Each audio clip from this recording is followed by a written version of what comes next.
A partir de agora você vai ouvir a primeira história que está presente no livro Sala de Espera, livro de Paulo H. C. Gonçalves, que você pode encontrar na Amazon. A história do amigo mais velho. Não existem milagres nas obras da criação. O que existe é a ignorância dos homens para com as leis universais. Após concluir os estudos, trabalhei por quase um ano na administração das terras do Marajá.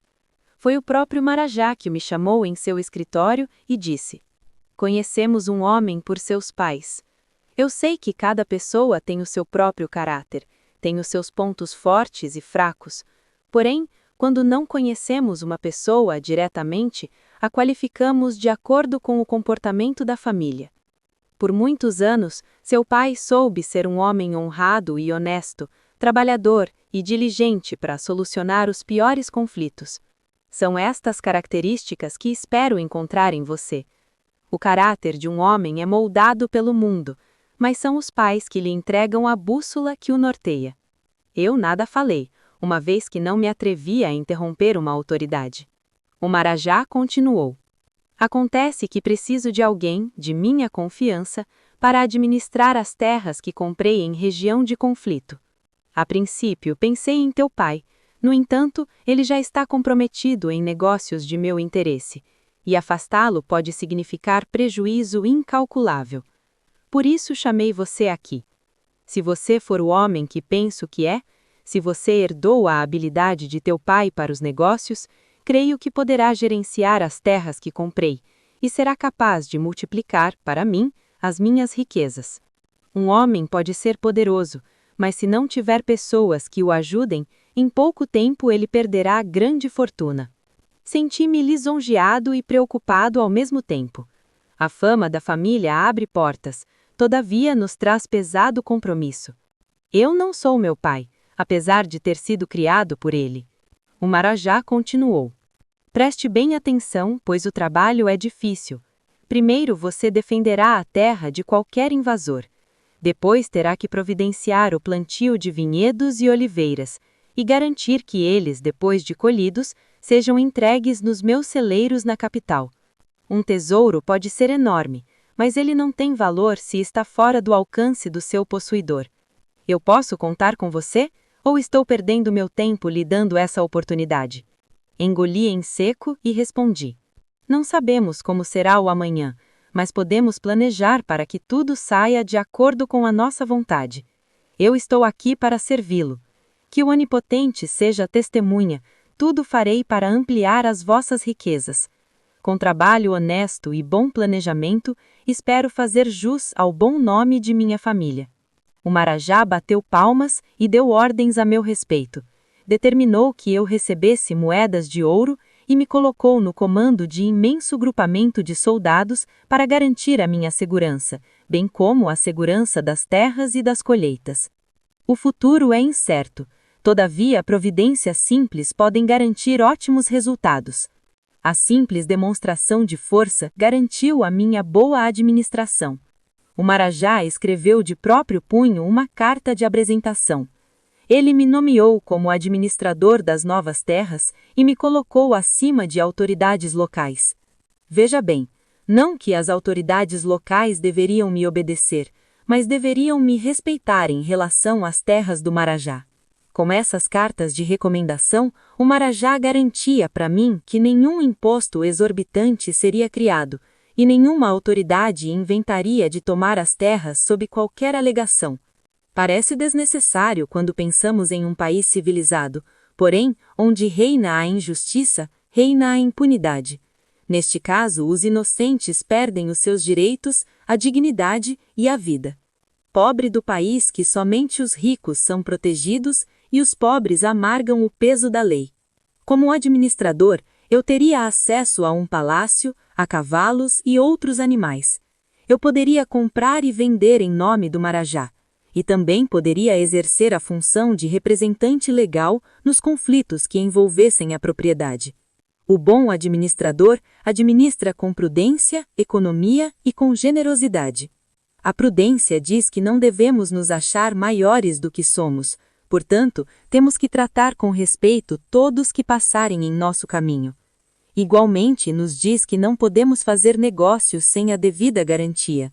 O bom administrador é econômico, uma vez que sabe que não é dono de nada, mas é apenas um colaborador e que um dia terá que prestar contas de tudo o que a ele foi confiado. A generosidade garante que sejamos respeitados por amigos e inimigos, pelos grandes e pelos pequenos. Ajudando a todos, ninguém perde, mas todos ganham e continuam trabalhando juntos. Veja bem, eu já disse isso em outra ocasião. Uma boa negociação não é aquela que tiramos vantagem, mas que eu fico satisfeito e quem negocia comigo fica satisfeito. Se não for assim, não haverá futuras negociações. Saí do escritório do Marajá pisando em nuvens. Exercer a função de administrador me garantiria status de representante do próprio Marajá. Ou seja, eu seria tratado como autoridade naquela região, uma vez que detinha o poder financeiro, poderia comprar e vender de acordo com minha vontade. Veja bem, somos todos iguais, filhos de Deus, porém, em nome do dinheiro, muitos homens são considerados superiores e, por isso, recebem melhor tratamento. Sei que isso é loucura. Um homem não deveria ser qualificado pelo seu poder de compra, mas pelo seu conhecimento e elevação moral. Fazer o quê? Em uma sociedade corrupta, quem pode pagar pode mais. Logicamente, o poder, o dinheiro e a fama não eram meus, mas um empréstimo do qual eu teria que prestar contas. O Marajá foi intransigente, queria resultados no espaço de 1 ano. Quando cheguei na região, fiquei impressionado com a pobreza da população. Eram pessoas esquálidas, famintas de alimento, de cultura e de religião. Faltava de tudo, inclusive o respeito próprio. Questionei aos antigos proprietários a razão por que de tamanho abatimento, e eles me responderam que eram os constantes conflitos entre tribos que disputavam o poder. Onde a violência impera, falta o pão, falta o emprego e a saúde vai embora. Mandei que construíssem torres de vigilância e contratei jornaleiros para preparar a terra e plantar as primeiras sementes. Percebi que isso mexeu com a dinâmica da população. O pouco dinheiro que movimentei fez com que parte do povo pudesse comprar algum alimento. Alguém me sugeriu que eu construísse um abrigo para os necessitados e que distribuísse alimentos. Logicamente, eu neguei. O dinheiro que eu carregava não era meu. Por essa razão, eu não o poderia distribuir. Só podemos ser generosos com o que possuímos e não com o dinheiro dos outros. Falei para a pessoa que me sugeriu. 100 toneladas de alimentos serão incapazes de alimentar uma população faminta por muito tempo. O ideal é dar dignidade, que eles consigam o próprio alimento com trabalho honesto e educação. Para ajudar ao povo, dei ordens que apenas uma pessoa de cada família trabalhasse nas terras do Marajá. Assim, os representantes mais fortes de cada família trabalhavam e os demais tinham que procurar a sorte em outro lugar. Essa medida simples garantia que todas as famílias tivessem acesso à jornada de trabalho e o dinheiro não ficasse concentrado apenas nesta ou naquela família. Em alguns casos, quando a família não possuía homens fortes, o trabalho ficava com as mulheres ou mesmo com as crianças. Eu não precisava me preocupar se minha ordem estava sendo cumprida, pois a própria população garantia que apenas um representante trabalhasse. Eles denunciavam e fiscalizavam a eles mesmos. Dando emprego à população, fiz com que as terras do Marajá prosperassem, sem que eu precisasse cuidar da segurança.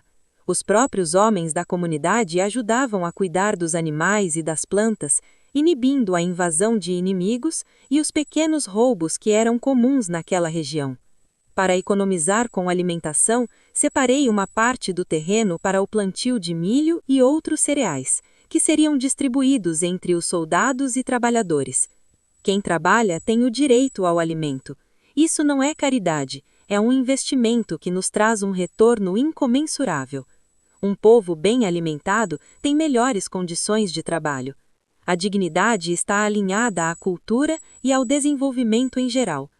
Aos poucos, o aspecto das casas dos trabalhadores mudou e a própria população apresentava maior desenvolvimento. Não relatarei aqui os conflitos que enfrentei por ajudar a população, porque não é o objetivo do meu relato.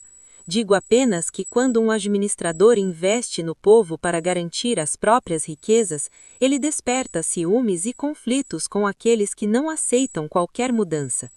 Existem homens que preferem a escravidão, o analfabetismo, a submissão de um povo a ver esse mesmo povo prosperar, conquistar a independência. Um povo rico gasta mais, educa-se mais, é mais saudável, desenvolve a arte e a cultura. Quem ganha é o comércio, quem ganha é o governo que arrecada mais impostos, quem ganha é o povo. Minha história poderia prosseguir por aqui, mas faço uma pequena pausa para narrar acontecimentos que mexeram sobremaneira em minha vida. Paralelo à aventura de minha administração, ocorreram fatos que estão além da compreensão humana. Se quiserem acreditar, são reais, pois que eu mesmo as testemunhei. Comecemos pelo início. Assim que cheguei, me ofereceram uma casa simples, porém digna para uma pessoa do meu status. Eu, porém, preferi morar em um palácio que era nobre e imponente, digno de uma autoridade. Aquele palácio pertencia ao Marajá. Uma vez que estavam em suas terras, inclusive chegou a ser utilizado por ele nos raros momentos que veio inspecionar o meu trabalho.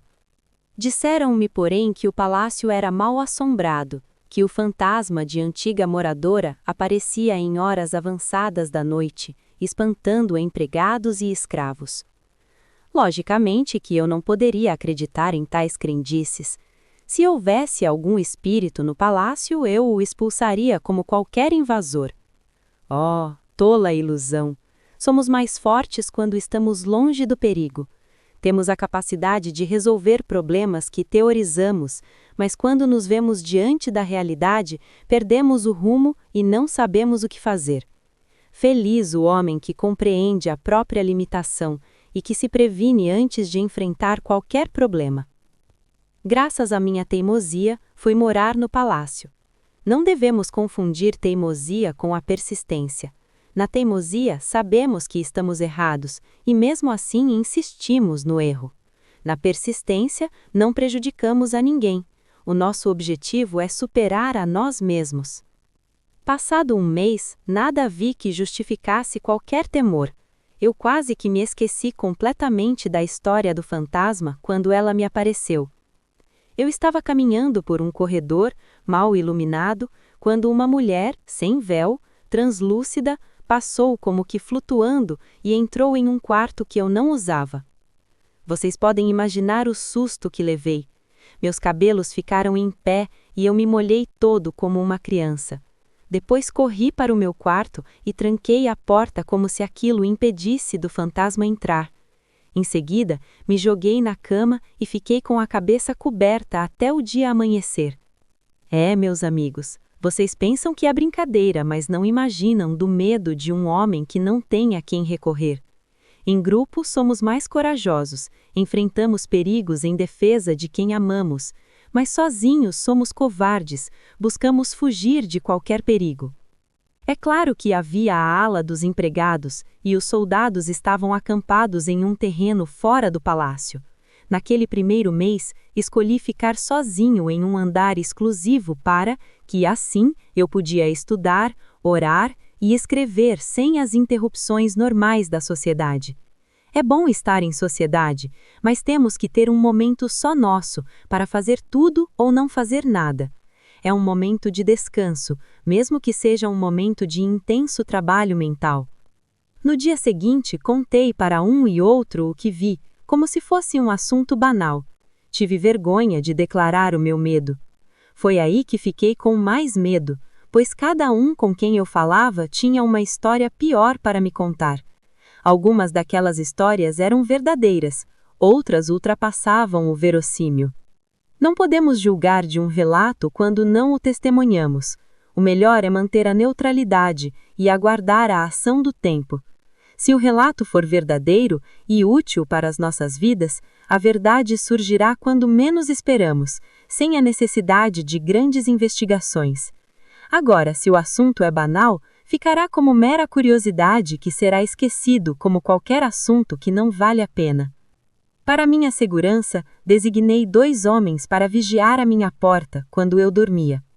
Os soldados não duraram uma semana, pois que também viram a criatura e se recusaram a continuar com aquela vigilância. Fui obrigado a designar outros homens. Alguns deles igualmente viram o fantasma. Outros não viram, mas uma sensação ruim os incomodou a ponto de abandonarem o posto. A lógica me dizia que eu deveria abandonar o palácio. O problema é que eu não poderia demonstrar nenhuma fraqueza. Pelo menos era assim que eu pensava, tolo orgulho, que força um homem a viver de aparências. Preferível admitir a fraqueza a estragar a vida para sustentar uma ilusão. Após dezenas de homens abandonarem a minha vigilância, eu dispensei qualquer outro guarda, uma vez que os boatos já ultrapassavam as paredes do palácio. Eu era amado pelo povo, mas temia os vizinhos que exploravam a população. Eu não queria demonstrar qualquer fraqueza nos trabalhos de minha administração, e muito menos em minha vida pessoal. Às vezes, tudo o que temos são as aparências. Por isso, os meus guardas estavam em constante treinamento, exibindo armas e vigiando as fronteiras. Outros proprietários possuíam mais homens e mais armas, mas não possuíam o apoio da população. Na verdade, eu concluí que o fantasma não fazia mal para ninguém. Ele simplesmente andava pelos corredores e entrava em um quarto ou outro cuidando da própria vida.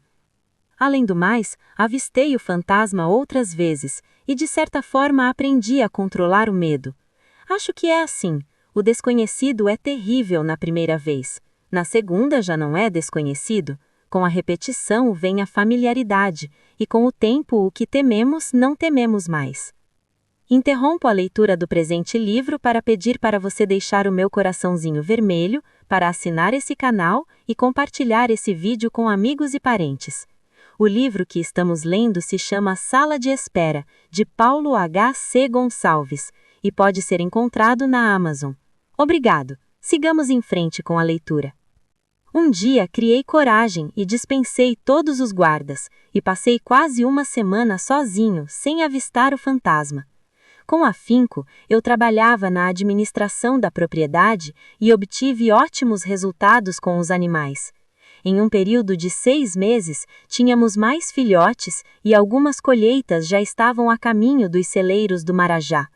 Não era uma safra completa, pois o trabalho continuaria por mais algumas semanas. Meus amigos, não sei como explicar a alegria gerada por pequenas conquistas. É claro que buscamos grandes realizações. No entanto, se não houver pequenas conquistas ao longo do caminho, perdemos o foco e a motivação. Uma noite, avistei a mulher fantasma andando pelo corredor. No primeiro momento pensei em fugir, todavia uma estranha curiosidade me dominou. Ao contrário de outras vezes, segui a mulher e vi quando ela entrou em um quarto que eu não usava. A mulher parou em frente a um espelho e ficou admirando o próprio rosto. Ela colocava as mãos nos cabelos consertando o penteado, depois passava as mãos nas roupas para garantir o perfeito alinhamento. Compreendi que a beleza ainda é objeto de atenção mesmo do outro lado da vida. Pessoas desequilibradas, doentes, apresentam o corpo descuidado. Pessoas equilibradas, saudáveis, cuidam da aparência de forma natural. "O que está fazendo?" perguntei, para o meu próprio espanto. "Que ousadia!" ela me disse, indignada. "Como ousa falar comigo? Mandarei prendê-lo após você receber bastonadas nos pés." Engoli seco e depois falei. Não queria importuná-la, mas fiquei curioso. Eu nunca tinha falado com um fantasma. Fantasma, eu? Eu não sou fantasma. Como o senhor se atreve a se dirigir a mim sem a presença de meu pai? Eu estou bem viva. Vá embora e aguarde o castigo. Pensei comigo que um fantasma era impossível castigar uma pessoa de carne e osso. Por isso, por imprudência, falei. Pois eu quero que você faça isso. Chame alguém, mande-me castigar. Assim que aquelas palavras saíram da minha boca, fiquei apavorado. Eu temia o desconhecido. Não sabemos o limite que pode alcançar o mundo espiritual. Já ouvi relatos de casas mal assombradas, que móveis saem do lugar, pessoas foram agredidas fisicamente e houve fogo e algumas mordidas. A mulher fantasma gritou e ninguém apareceu. Vendo que não era atendida, ela veio em minha direção e atravessou meu corpo. A sensação era de uma nuvem úmida e densa que logo se desfez. O fantasma desapareceu e fui trocar as minhas calças, pois eu não estava apenas molhado. Não riam de mim, não sei o porquê da alegria espontânea para o sofrimento alheio. Se tivessem passado pela mesma situação, não sei se vocês teriam tanta coragem como eu. Por quase um mês, nada vi. Um ou outro soldado alegava sentir uma estranha presença, no entanto, nada de mais concreto. Diariamente, eu visitava o aposento da mulher fantasma e procurava encontrá-la. Ela nunca estava. Pensei que havia me livrado dela com aquele ato simples, todavia descobri que não existem mecanismos para se livrar de um fantasma. E olha que eu tentei. Um fantasma não tem medo de símbolos, cheiros ou objetos materiais. Um fantasma não reage ao exorcismo, às rezas ou conjunções. O que podemos fazer com os fantasmas é conversar com eles e convencê-los a abandonar a vingança. Aí vocês vão me perguntar: por que tantas práticas são recomendadas para espantar os espíritos ruins? E eu respondo que mais importante do que qualquer prática é a nossa fé. Quem tem fé tem poder. Quem tem fé é uma boa pessoa, digna de estar em contato com os bons espíritos. Quando nos falta o poder, temos para o nosso apoio a confiança em Deus. Desculpe a minha limitação, não sou especialista no assunto. Uma noite, quando eu estava dormindo, senti que alguém subia em minha cama. Fiquei apavorado, mas não gritei. Apenas abri os meus olhos de forma descomunal e fiquei paralisado, olhando a mulher fantasma. Eu não contei, no entanto, mantinha a pequena luz para qualquer eventualidade.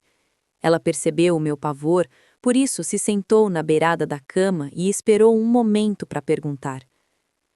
Existem mistérios que desprezamos por não serem dignos de nossa atenção, mas quando o mistério faz parte de nossa vida, temos que procurar a verdade. Diga-me o que aconteceu. Por que você dorme no quarto de meu irmão? Quem são estas pessoas que invadiram o palácio? Onde está a minha família, meus serviçais? Aos poucos, recobrei o controle do corpo, fechei a boca que estava aberta e senti a cama molhada. Esse palácio pertenceu a inúmeros nobres que foram para outras terras, até que o Marajá o comprou e dispensou os criados que restaram. Hoje sou eu quem administra toda essa região. Pelo que me disseram, já faz 35 anos que você morreu. A mulher, confusa, disse: Não pode ser. 35 anos? Mas eu não vi modificação alguma.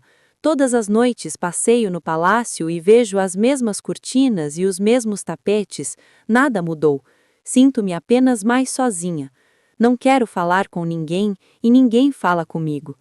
O médico disse que eu estou deprimida por causa da ausência de meu noivo, mas que vou ficar bem. Ele me fez algumas sangrias e colocou sanguessuga em meu corpo. Disse que com alguns purgantes a minha saúde voltará ao normal. Todavia que eu deveria controlar a melancolia. Depois veio uma sonolência que não tem tamanho e eu pensei que morri. Entretanto, isso não aconteceu, pois que estou completamente viva. Cuido de minhas roupas e de meus cabelos e espero a volta de meu noivo. Às vezes brinco com as cortinas e me deito nos tapetes. Não vi qualquer diferença. Senhora, falei com mais segurança, no palácio não há mais tapete e nem cortinas. Com exceção de meu quarto e da sala de reunião, todos os móveis estão destruídos ou cheios de poeira. Você não vê? Ela olhou descrente para mim e depois para o ambiente. Aos poucos, a expressão dela mudou, como se ela visse um novo mundo abrindo-se diante dos olhos. Espantada, ela falou: Você tem razão, os móveis estão diferentes. Onde está a mesa e as cadeiras? Onde estão os armários, os adornos e os adornos? Não pode ser. Como não vi isto antes? Será que eu me enganei? Como posso estar morta? Não, 1000 vezes não. Morta eu não estou. Uma vez que estou viva, falando com você. Como morrer se eu continuo pensando? Eu sinto o meu corpo. Preciso comer e dormir como qualquer pessoa. Não sei quem prepara o meu alimento, todavia não passo fome. Isso não pode ser a morte. Deixei que ela falasse o tanto quanto quisesse, e depois de longo tempo eu pedi: deixe-me fazer uma pergunta. Neste tempo todo, ninguém veio conversar com você? Veja bem, ninguém está sozinho no mundo, e eu tenho certeza de que vários dos teus parentes morreram antes de você. Você não se recorda de nenhum aviso, de alguma recomendação? Ela pensou um pouco, como a se recordar de um passado longínquo, depois franziu a testa e respondeu: vieram, sim, muitos amigos e parentes, e em épocas variadas, mas porque eu estava depressiva, queriam me tirar do palácio, me internar em um hospital ou coisa parecida. Não concordei. Eu não poderia sair, pois que tinha que esperar por meu noivo. Aí eu fugia e me escondia fora do palácio para depois voltar. Eles me disseram, no entanto, nunca acreditei que eu estava morta. Aquela conversa, para mim, era coisa de maluco. Mas agora eu não sei. Eu vejo o palácio como ele é. No entanto, agora, se eu fixo os meus olhos nos objetos, eles ficam velhos e sujos, e todo o ambiente muda. Meus olhos me enganam. Não sei qual é a realidade. A verdade não pode ser mudada, todavia a nossa capacidade de percepção ainda é limitada. Não sei como convencê-la, pois existem assuntos que pertencem à convicção pessoal. Compreendo que você existe porque está diante dos meus olhos, porém você vai concordar comigo que não possui um corpo físico assim como eu. Estamos em dimensões diferentes. Como você faz para falar comigo é um mistério que não sei explicar, mas posso constatar que o fenômeno é real, que é possível um fantasma falar com uma pessoa de carne e osso. Por um instante fiquei em silêncio, depois pedi: venha comigo. Falei, levantando-me de um salto. Eu quero lhe mostrar uma coisa. Ela foi pega de surpresa, mas logo levantou e me seguiu.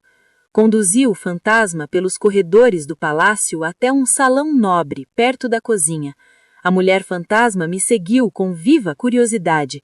Ela conhecia o local. No entanto, na medida que eu falava, ela percebia as alterações. Não sei como explicar esse estranho fenômeno. É como se ela enxergasse duas dimensões ao mesmo tempo. Um dia, quem sabe, vamos compreender esse mundo fantástico que existe após a morte. A vida continua, isso eu pude constatar. Isso está de acordo com a bondade divina. Se não houvesse continuidade da vida, muitos criminosos nunca pagariam pelos crimes que praticaram. A vida perderia o sentido, pois para que ser bom, honesto, gentil, se o destino de todos é o mesmo, o nada? Com a continuidade da vida, existe a esperança de ir para um bom lugar, ou pelo menos ficar na superfície da terra, como a mulher fantasma. O criminoso receberá o devido castigo e a vida prosseguirá em um mundo de eterna evolução.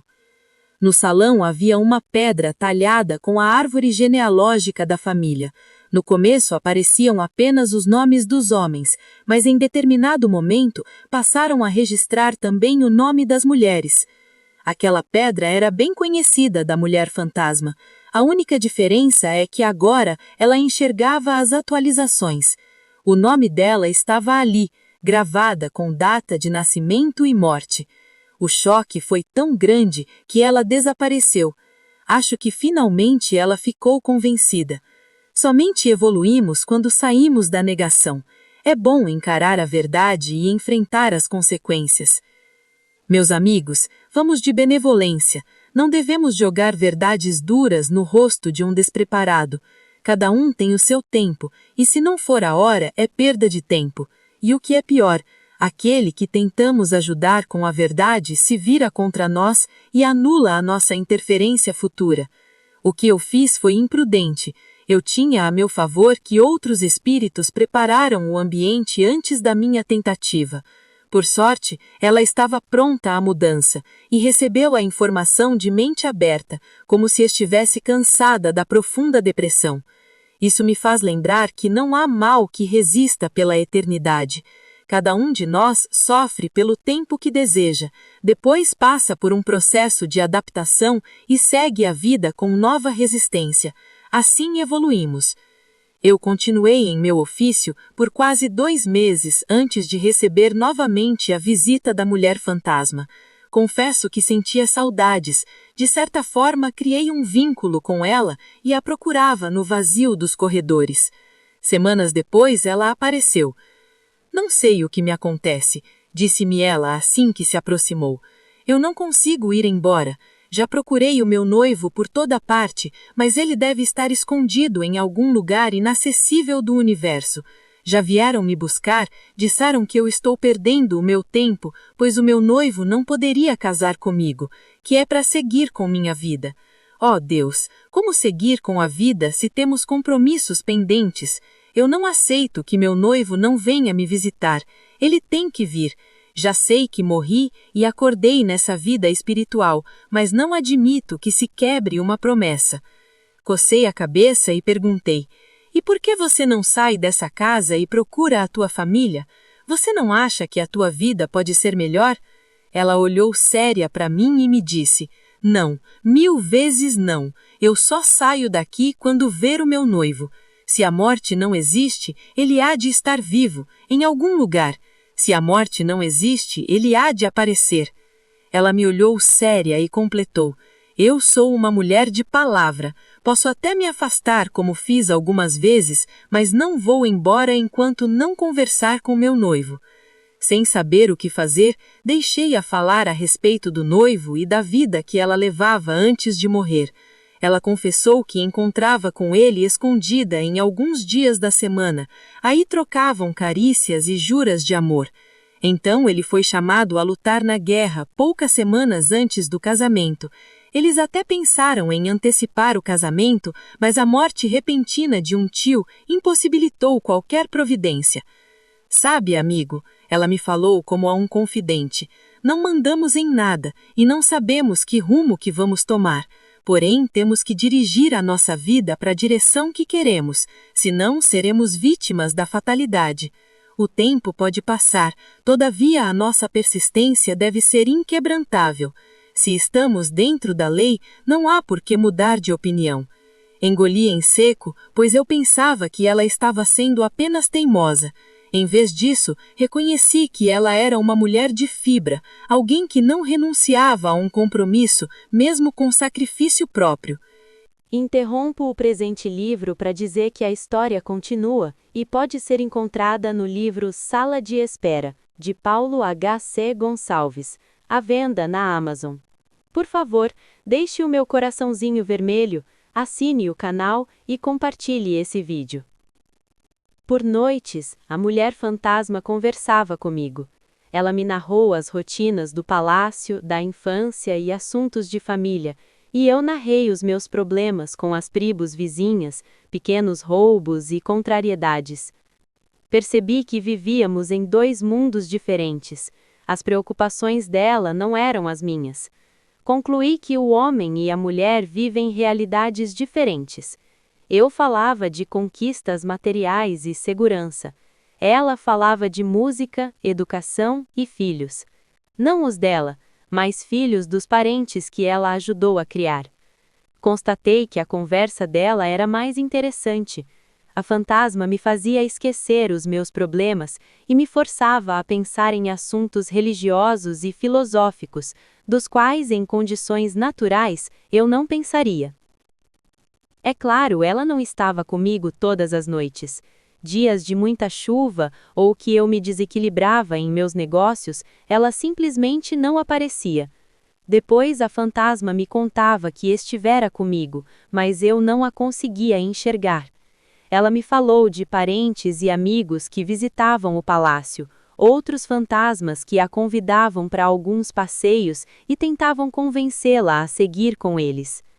Ela reafirmava o compromisso com o noivo e não autorizava qualquer intervenção. Percebendo as minhas dificuldades na administração, a fantasma se ofereceu para me ajudar. Ela visitava as casas dos vizinhos e me contava os mais diversos segredos. Com o auxílio dela, escapei de armadilhas e de vendas nas quais levaria a algum prejuízo. A fantasma me contou em quem eu poderia confiar e quem tramava para tomar as terras do Marajá. Graças a ela, descobri inúmeros segredos e curiosidades das rotinas dos meus auxiliares. Como você se desloca tão rápido? Um dia questionei. A mulher sorriu para mim e me respondeu: não sei como explicar o fenômeno. Quando eu quero estar em um lugar, eu simplesmente vou, na velocidade de meu pensamento. Posso me deslocar instantaneamente ou ver todo o caminho a ser percorrido de acordo com minha vontade. Aí eu passo pela água e pelo fogo e não sinto qualquer desconforto. Atravesso paredes, grades, objetos diversos sem a menor dificuldade. Posso entrar em todos os lugares, com exceção de algumas casas onde o mal reina ou onde existe alguma barreira espiritual. Barreira espiritual? Eu questionei. Sim, existem famílias muito religiosas que oram e possuem espíritos familiares. Neste caso, eu bato na porta se quero entrar. Geralmente sou bem recebida, mas não tenho a liberdade de entrar ou sair livremente. Interrompo o presente livro para dizer que a história continua e pode ser encontrada no livro Sala de Espera, de Paulo H. C. Gonçalves, à venda na Amazon. Se você gosta de literatura e espiritualidade, assine o presente canal, deixe o meu coraçãozinho vermelho e compartilhe esse vídeo.